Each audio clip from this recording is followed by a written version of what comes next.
Hi guys, তো দেখতে পাচ্ছেন একদম লাইভ কাজ চলছে। দেখতে পাচ্ছেন এই প্রদীপটা একদম ফুল ফিটিং রেডি করা হচ্ছে। এরপর প্রদীপটা শিখাটা বাকি আছে আর এখানে কিছুটা পোর্শন বাকি আছে।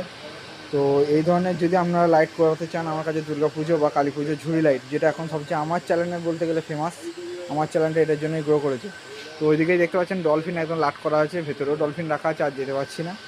তো আপনারা যদি এই ধরনের নতুন নতুন লাইট যদি অর্ডার করতে চান, অবশ্যই অর্ডার করুন। এবং আমি দেখিয়ে দিই আমরা কী তার ইউজ করি, কেমন কী কোয়ালিটির তার।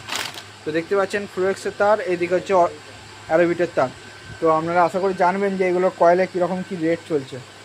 এবং এসএমডি যেটা আমরা ইউজ করি, এক্সপিএল ইউজ করি 60 অথবা 62 অথবা 65, এই তিনটের কোয়ালিটি এসএমডি ইউজ করি। এবং আমরা যে সার্কিট ইউজ করি সেটা হচ্ছে আপনার ইন্ডিয়ান মেড। আপনার দেখাচ্ছি সার্কিট যদি এইখানে রাখা থাকে, চেয়ে দেখাচ্ছি সার্কিটটাও। সার্কিট দেখুন, এই হচ্ছে এই সার্কিট ট্রানজিস্টার টাইপ। তো ভালো লাগলে ভিডিওটা লাইক করুন, শেয়ার করবেন।